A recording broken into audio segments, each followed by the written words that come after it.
السلام علیکم ورحمۃ اللہ وبرکاتہ۔ بغیر حساب کتاب کے جنت میں جانے والے حضرت اسماء رضی اللہ عنہا کہتی ہیں کہ میں نے حضور اقدم صلی اللہ علیہ وسلم سے سنا کہ قیامت کے دن سارے آدمی ایک جگہ جمع ہوں گے اور فرشتے جو بھی آواز دے گا سب کو سنائی دے گی۔ اس وقت اعلان ہوگا کہ کہاں ہیں وہ لوگ جو راحت و تکلیف ہر حال میں اللہ کی حمد کرتے تھے۔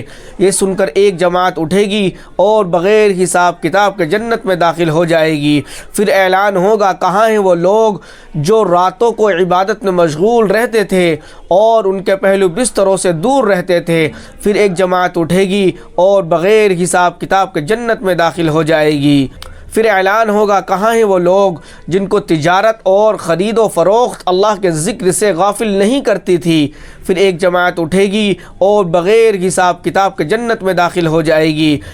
ایک اور حدیث میں یہ بھی قصہ آیا ہے کہ اس میں یہ بھی ہے کہ اعلان ہوگا آج محشر والے دیکھیں گے کہ کریم لوگ کون ہیں، اور اعلان ہوگا کہاں ہیں وہ لوگ جن کو تجارتی مشاغل اللہ کے ذکر اور نماز سے نہیں روکتے تھے۔ شیخ نصر سمرقندی نے تنبیہ الغافلین میں یہ بھی حدیث لکھی ہے۔ اس کے بعد لکھا ہے کہ جب یہ حضرات بغیر حساب کتاب چھوڑ چکے ہوں گے تو جہنم سے ایک لمبی گردن ظاہر ہوگی جو لوگوں کو فاندتی ہوئی چلی آئے گی۔ اس میں دو چمکدار آنکھیں ہوں گی اور نہایت فصیح زبان ہوگی، ان سب کو چن کر جہنم میں پھینک دے گی۔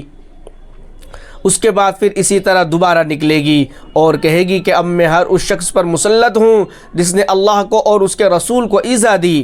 ان لوگوں کو بھی جماعت سے چن کر لے جائے گی۔ اس کے بعد سہبارہ پھر نکلے گی اور اس مرتبہ تصویر والوں کو چن کر لے جائے گی۔ اس کے بعد جب یہ تینوں قسم کے آدمی مجمع سے چھٹ جائیں گے تو حساب کتاب شروع ہوگا۔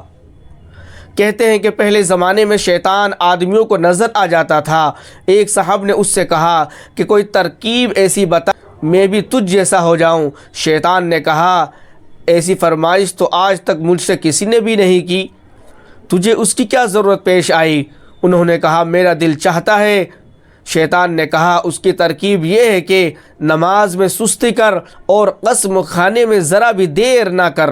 شیطان نے کہا اس کی ترکیب یہ ہے کہ نماز میں سستی کر اور قسم کھانے میں ذرا پرواہ نہ کر، جھوٹی سچی ہر طرح کی قسم کھایا کر۔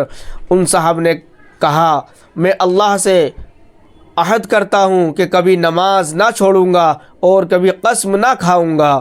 شیطان نے کہا تیرے سوا مجھ سے چال کے ساتھ کسی نے کچھ نہیں لیا، میں نے بھی عہد کر لیا کہ آدمی کو کبھی نصیحت نہیں کروں گا۔ اللہ رب العزت ہم سب کو ان باتوں پر عمل کرنے کی توفیق عطا فرمائے اور نمازوں کی پابندی کرنے کی توفیق عطا فرمائے۔